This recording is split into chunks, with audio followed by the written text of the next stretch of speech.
Good morning guys! So I've started out my booktubeathon day 3 with a bit of a slow and lazy morning, but I have been doing some reading and I've just reached 80 pages of Harry Potter and the Chamber of Secrets, and as predicted I'm absolutely loving it.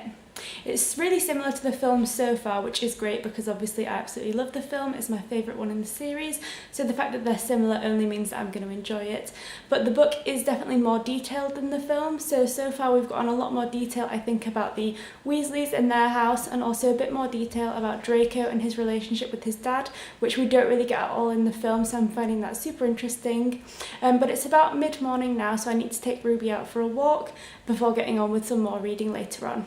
So I've actually gotten ready and dressed in something that's not pyjamas or workout clothes for once, because I'm just heading out to an appointment, although I have got a little bit of time before I need to set off, so I'm going to try and squeeze in a few more pages of the Chamber of Secrets before I need to leave. But I'm not going to have too much time now to read until this afternoon, so I'm probably going to spend a lot of time reading later to catch up, but for now I'm just going to squeeze in a few pages before I need to head out.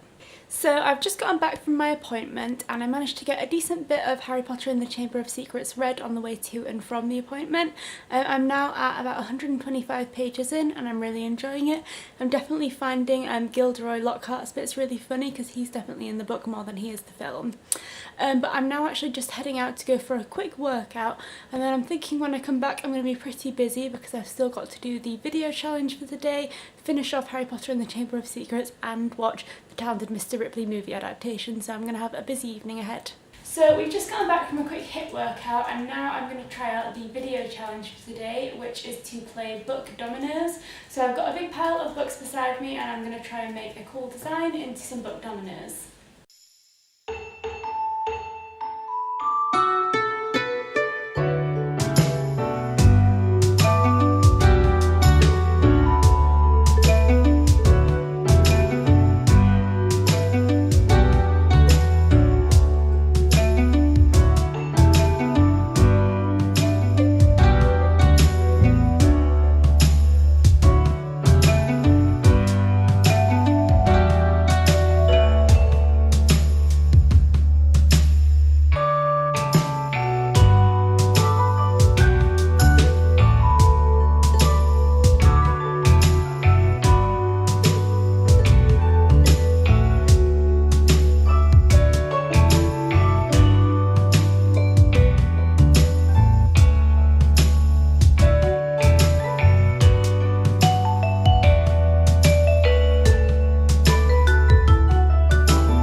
Woo!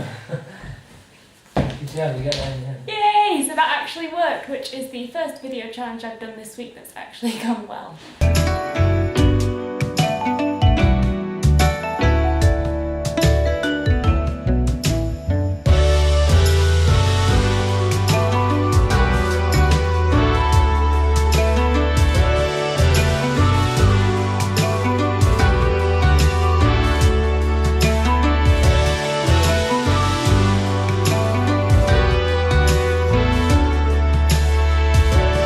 After finally managing to complete one of the video challenges successfully, I did a little bit more reading of Harry Potter and the Chamber of Secrets and I'm now about halfway through. I've just gotten to the part where Mrs. Norris has been petrified, so the Chamber of Secrets has been opened and it's definitely starting to pick up pace and get really interesting.